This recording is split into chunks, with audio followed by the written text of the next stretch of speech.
అందరికీ నమస్కారం అండి. అందరూ ఎలా ఉన్నారు? బాగున్నారా?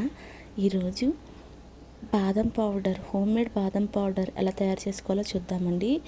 దీనికోసం నేను ఒక కప్పు బాదం పప్పులు తీసుకున్నానండి. ఒక కప్పు బాదం పప్పుల్ని వేడి నీళ్ళలో వేసుకుని ఒకసారి గరిటెతో కలుపుకొని జస్ట్ 30 సెకండ్స్లో మళ్ళీ నీళ్ళన్నీ వంపేసుకోవాలండి. స్టెయినర్లో వడగట్టేసుకుంటే నీళ్ళన్నీ పోతాయి అన్నమాట. ఎక్కువసేపు వేడి నీటిలో ఉంచకూడదు, మళ్ళీ ఉడికిపోయినట్టు అయిపోతాయి. జస్ట్ పీల్ రావడానికి మాత్రమే నేను ఇలా చేశానండి. డైరెక్ట్ పీల్తోనే బాదం పౌడర్ చేసుకోవాలనుకున్న వాళ్ళకి ఈ ప్రాసెస్ అవసరం లేదండి.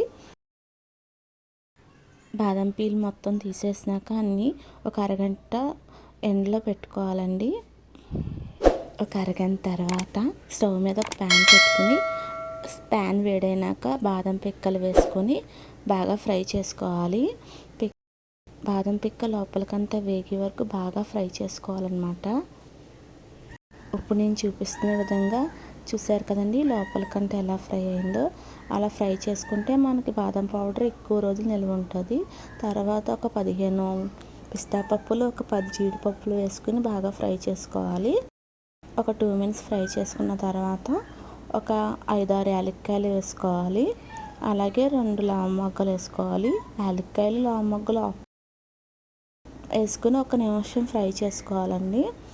నేను ఇక్కడ లవంగ మొగ్గలు ఫ్లేవర్ కోసం వేసుకుంటున్నాను. నచ్చితే వేసుకోవచ్చు, లేకపోతే స్కిప్ చేసేయచ్చు.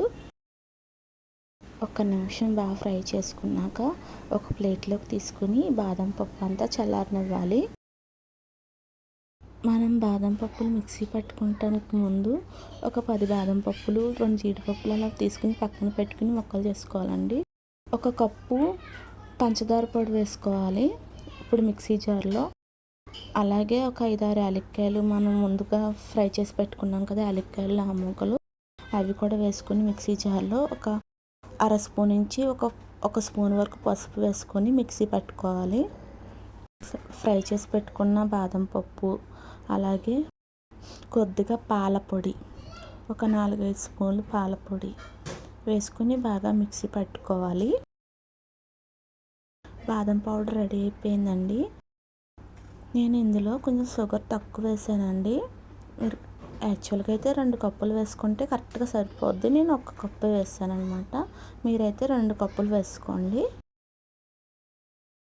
ఇప్పుడు ఈ బాదం పౌడర్ని ఒక ఎయిర్ టైట్ బాటిల్లో పెట్టుకుని స్టోర్ చేసుకుంటే 2-3 నెలలు నిల్వ ఉంటుందండి. అదే ఫ్రిడ్జ్లో అయితే 4-5 నెలలు నిల్వ ఉంటుంది. అలాగే మనం ముందుగా ముక్కలుగా కట్ చేసుకున్న బాదం పప్పులు కూడా వేసుకుని బాగా మిక్స్ చేసుకుని ఇప్పుడు ఒక బాక్స్లో స్టోర్ చేసుకోవాలి. మనం రెడీ చేసి పెట్టుకున్న బాదం పౌడర్తో బాదం పాలు ఎలా తయారు చేసుకోవాలో చూద్దామండి. దీనికోసం నేను 1 లీటర్ పాలు తీసుకున్నాను. పాలు ఒక పొంగు వచ్చిన తర్వాత ఒక 5-6 స్పూన్లు బాదం పౌడర్ వేసుకోవాలి.